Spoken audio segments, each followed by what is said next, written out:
Economics. For the last several days, I've been following a segment on MSNBC about Trickle Up Economics. It was on the Ed Show.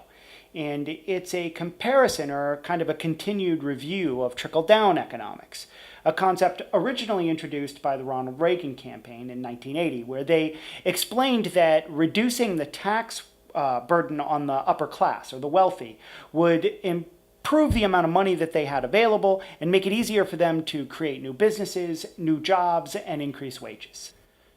Eventually, that would prove beneficial to all of us. But what the Ed Show was presenting is this concept of trickle-up economics. What they're saying is the actual effect of trickle-down economics. To do that, they presented a chart, which I thought was very intelligent. It showed first what the productivity level was for the American worker over the last 20 years on a percentage basis. They then talked about the wage growth for the American worker over the last 20 years. And then juxtaposed those 2 points very intelligently to the profits or the earnings of the wealthier 1%, those that control the organizations or from whom the benefit was supposed to trickle down.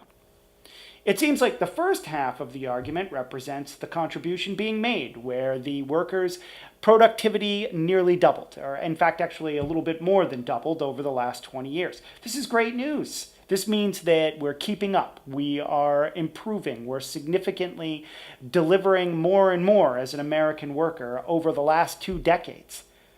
What, however, concerned me was that it then showed what the wage growth was for that worker.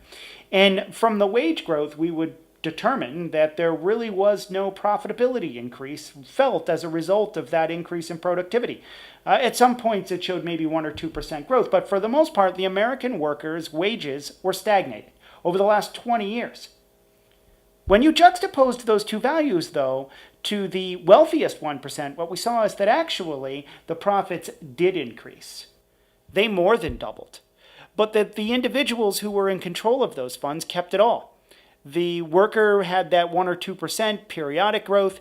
The wealthier 1% of the population saw a continued doubling of their profits, saw a continual growth in their earnings and what they were worth.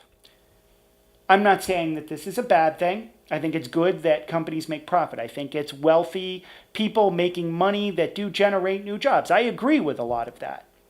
What I don't agree with is that if the American worker is looking at doubling their productivity and stagnating their wealth, while not the lion's share, but the entire share of the benefits monetarily being felt are kept by those who control the money in the first place. I think there's a problem there.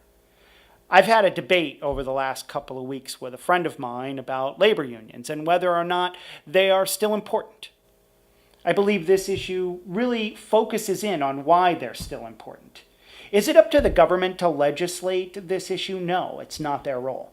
It is, however, the role of the labor union to represent the American worker and to ensure that they are equally represented and that they are equally benefited from the efforts that they put forth in the companies that are allowed to make the profits off of the endeavors that they offer. We as Americans need to pay attention to this issue. It's something that we should be thinking about, we should be looking at from a policy perspective, but also from just an awareness perspective, that we're talking about it, that we're thinking about it, that we're paying attention to the laws that might influence or change it, or the tax policies that might better level that playing field. Is this something to be afraid of? You decide.